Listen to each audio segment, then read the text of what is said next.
सहनाववतु सहनौ भुनक्तु सह वीर्यं करवावहै तेजस्विनावधीतमस्तु मा विद्विषावहै। ओम शांति शांति शांति। हरि ओम। तो पिछले कई श्लोकों में भगवान ने पहले त्याग और फिर श्रद्धा और विभिन्न प्रकार की बुद्धि कर्म बहुत सारी बातें बताई। अब भगवान कहते हैं कि संन्यास योग से क्या आरंभ होता है। देखिए ये अध्याय जो है मोक्ष संन्यास है ना, संन्यास वह संन्यास जो मोक्ष दिलाए उसकी बात करता है। तो अब भगवान इस जो पूरी गीता है उसके मुख्य विषय वस्तु पे आते हैं। क्या कहते हैं? कहते हैं अशक्त बुद्धि सर्वत्र जितात्मा विगत स्पृहा नैष्कर्म्य सिद्धिम परमाम संन्यासेन अधिगच्छति। मजेदार है, चलिए देखते हैं इसको क्या कहते हैं भगवान। कहते हैं कि सर्वत्र आसक्ति रहित बुद्धि वाला, स्पृहा रहित और जीते हुए अंतःकरण वाला पुरुष संन्यास के द्वारा उस परम नैष्कर्म्य सिद्धि को प्राप्त होता है। तो इसमें सबसे पहले तो सरल चीजें समझते हैं। तो भगवान कह रहे हैं कि सर्वत्र आसक्ति रहित, जिसकी आसक्ति कहीं नहीं है, ऐसी बुद्धि है जो कहीं आसक्त नहीं होती। बुद्धि से अधिक मन आसक्त होता है, पर मन और बुद्धि दोनों आसक्त हो सकते हैं।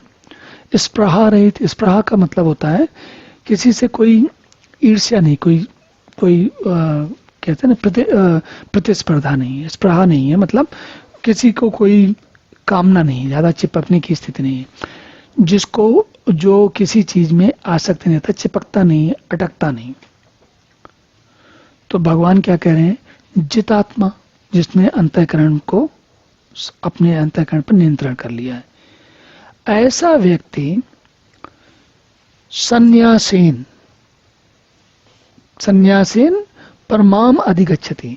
तो परम गति के लिए, अधिगच्छति मतलब पहुंचने के लिए, संन्यास के मार्ग के द्वारा पहुंचता है। अब ये जो संन्यास है, ये कौन सा संन्यास है? नैष्कर्म्य सिद्धि। नैष्कर्म्य सिद्धि का अर्थ होता है निष्काम कर्म की, जो जिसमें काम नहीं किया, कामना के बगैर किया गया जो काम होता है उसको कहते हैं नैष्कर्म्य सिद्धि।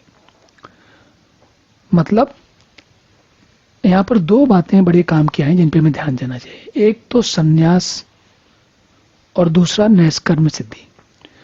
संन्यास का यहां अर्थ है संन्यास, मतलब देखिए सब कुछ समझाने के बाद भगवान ने बताया कि यहां पर संन्यास का वो अर्थ है जो सामान्य व्यक्ति जिस रूप में नहीं समझता।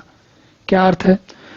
संन्यास का मतलब है, न्यास का अर्थ होता है किसी चीज से जुड़ना, और कहां जुड़ना? अंतरतम, गहरे, बहुत गहरे जाके जुड़ना। और संन्यास मतलब पूरे अच्छी तरीके से भली भांति जुड़ जाना।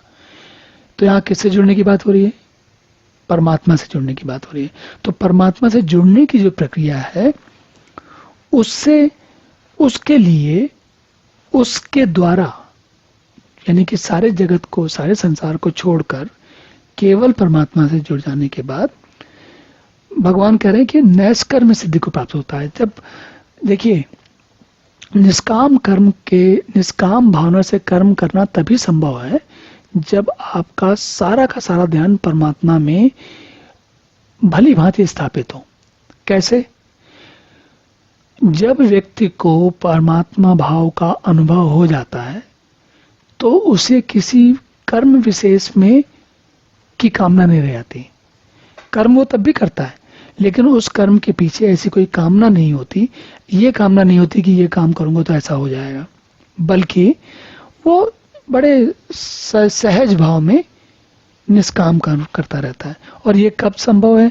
जब व्यक्ति दृढ़ मन से, पूरे समभाव से अपने चित्त को, मन को, बुद्धि को परमात्मा में लगाए रहता है। तो जो परम नैष्कर्म्य सिद्धि है वो तभी कब प्राप्त होती है? जब मन के, भगवान में मन भली भांति लगा रहता है तब। और वो भी कैसे? वैराग्य और विवेक का सहारा लेते हुए पहुंचता व्यक्ति तभी है, नहीं तो संन्यास हो ही नहीं पाएगा। जुड़ ही नहीं पाता। अगर आसक्ति कहीं है तो वो आसक्ति उसको रोके रहेगी, और आगे पहुंचना है तो सन्यास के सारी आसक्तियों से विरक्त होकर। यहाँ उस सन्यास की बात नहीं हो रही जिसमें कि आप गेरुए वस्त्र पहन लेते हैं और चोटीदारी हो जाते हैं और बाल बढ़ा लेते हैं और कमंडल हाथ में ले लेते हैं, उस सन्यास की बात नहीं हो रही। यहाँ पर उस सन्यास की बात हो रही है जिसमें कि व्यक्ति भली भांति हर प्रकार से परमात्मा में स्थित हो जाता है। चलिए अब अगला श्लोक देखते हैं। ओम पूर्णमदः पूर्णमिदं पूर्णात् पूर्णमुदच्यते पूर्णस्य पूर्णमादाय पूर्णमेवावशिष्यते। ओम शांति शांति।